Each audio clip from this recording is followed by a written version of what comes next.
Olá, meu querido irmão, minha querida irmã, que bom poder entrar na sua casa mais uma vez com o nosso programa Jornada Bíblica, um caminho de fé e vida.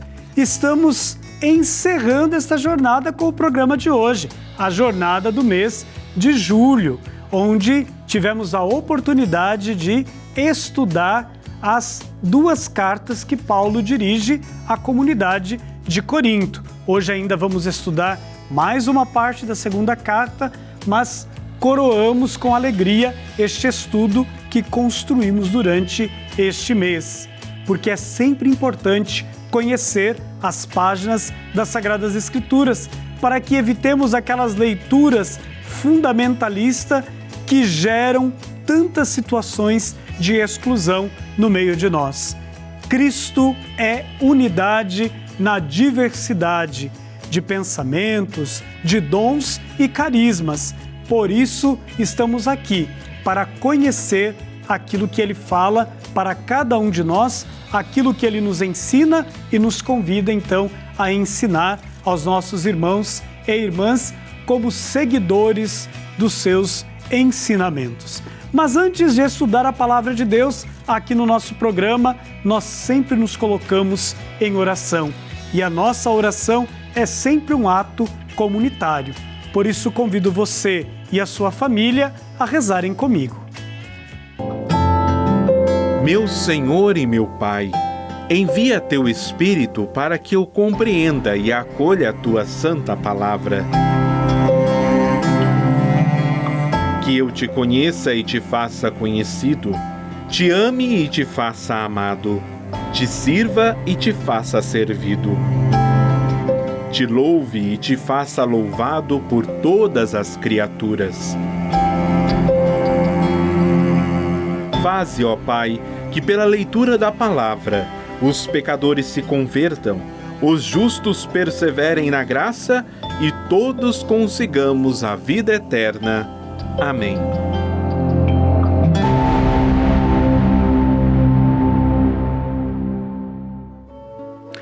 Preparamos os nossos corações para o estudo da Palavra de Deus e quero fazer um convite a você antes de concluirmos esta jornada.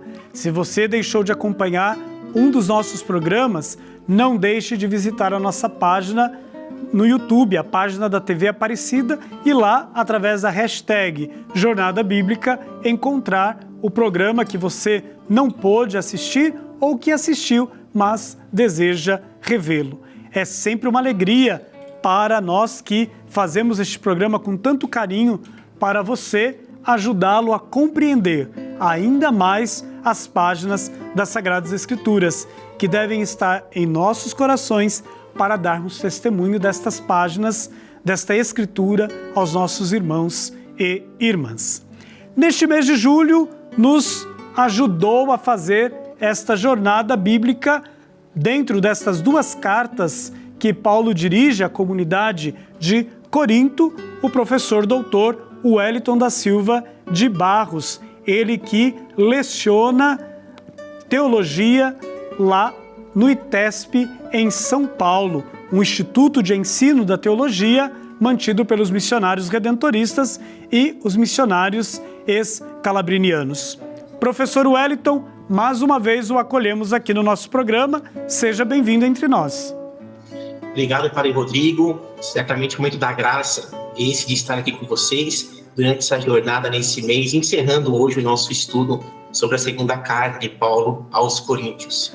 Professor Wellington, antes da gente concluir o nosso estudo desta segunda carta que Paulo dirige à comunidade de Corinto, gostaria que você, como um dos professores responsáveis pela extensão dos cursos, que oferecemos lá em teologia no ITESP, que pudesse fazer um convite a quem está nos assistindo para conhecer a nossa proposta da pós-graduação em teologia moral, que será online, facilitando aí a participação das pessoas em qualquer parte do mundo. Fala-nos um pouco desta proposta.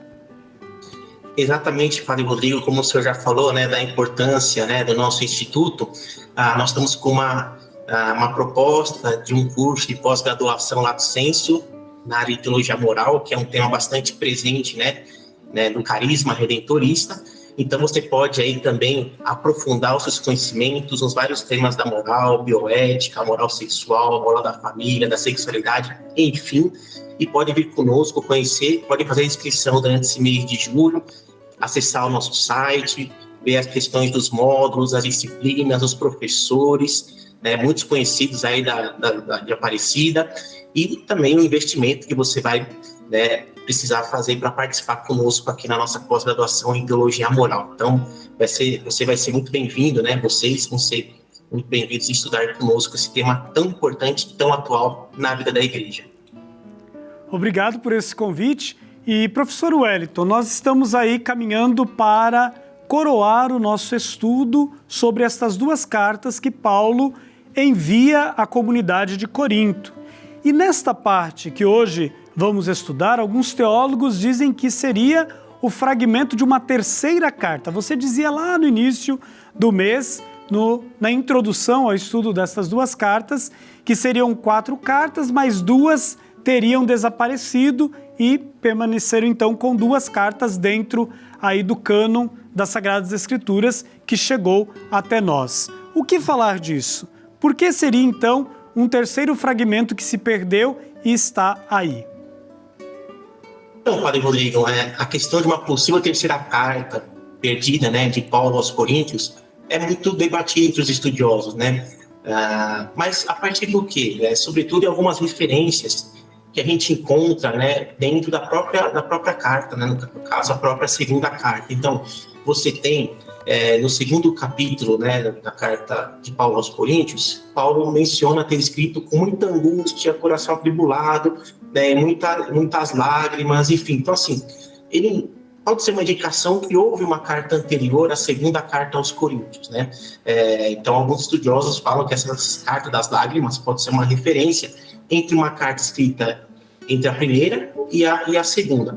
Depois, alguns temas, né, dentro das cartas, né, que podem ter tido algum tipo de correspondência adicional e que essa correspondência não chegou, né, até nós.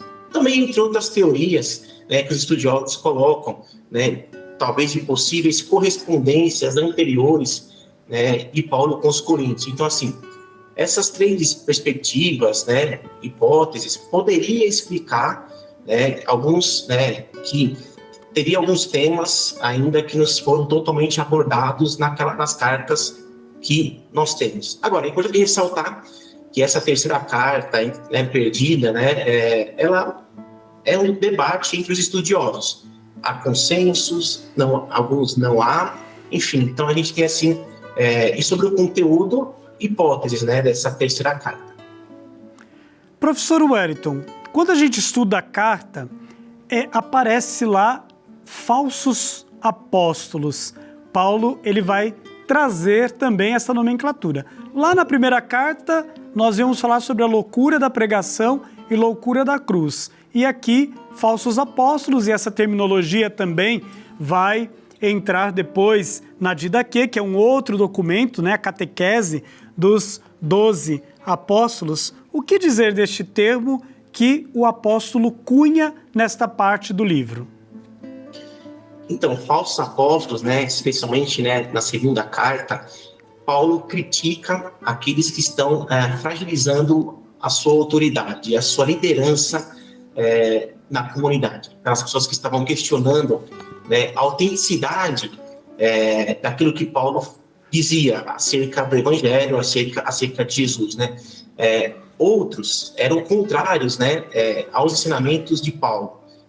E aí gerava confusão e divisão na comunidade. Enfim, então também a esses Paulo, né, se refere, alguns desses como falsos apóstolos. E, sobretudo, Paulo destaca também da necessidade, né, de você trabalhar na comunidade, né, nesse tipo de serviço, não buscando os próprios interesses, né, para ganhar influência na comunidade cristã, mas, de fato, um serviço desinteressado, né, um serviço gratuito. Então, aqueles que questionavam a autoridade, aqueles que ensinavam o evangelho diferente, ou aqueles que queriam se promover, a esses, então, Paulo se dirige dessa maneira bastante forte, contundente, se referindo a falsos apóstolos.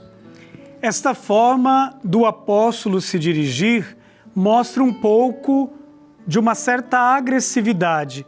Por que volta este caráter do apóstolo nesta parte do livro? Aquilo que nós também já assinalávamos, né, a situação que ele enfrenta, né, pede assim, né, exige que ele tome partido, tome lado de uma maneira bastante clara. Então, imagine, ele enfrentava alguns desafios em relação à sua autoridade, dentro da própria igreja. Então, pessoas que questionavam a sua autoridade como apóstolo, sua capacidade, né, de liderar.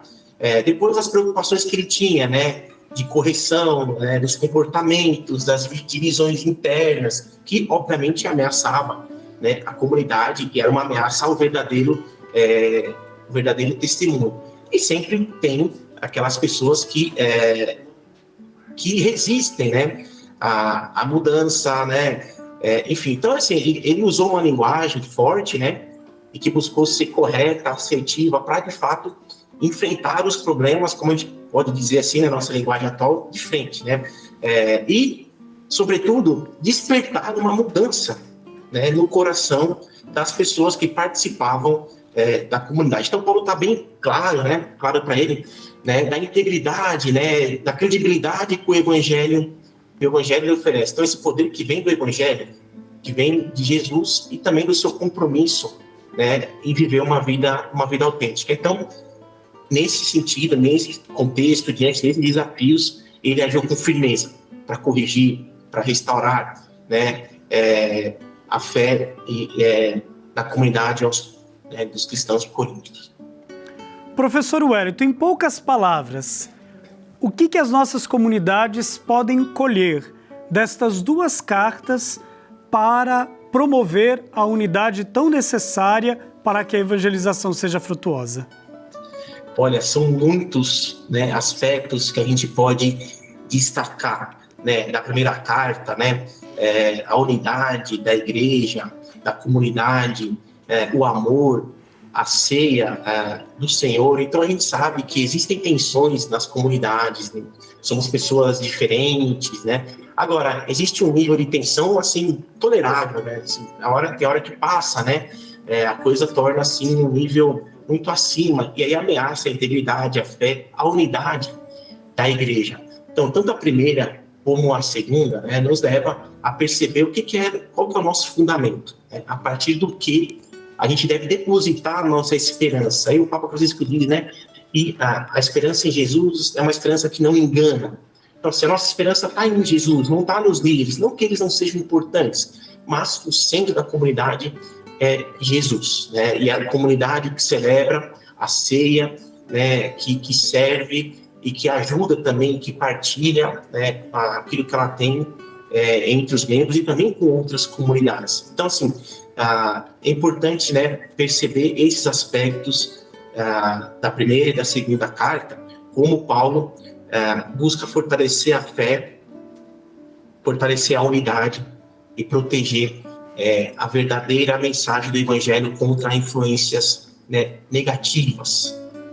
Professor Wellington, muito obrigado pela sua presença aqui no nosso programa e por ter nos guiado durante este mês de julho nesta jornada, nestas duas cartas tão importantes que Paulo dirige à comunidade de Corinto. E claro, no nosso próximo mês, o mês de agosto, vamos estar trabalhando a carta que Paulo dirige, então, à comunidade de Gálatas. Obrigado, professor.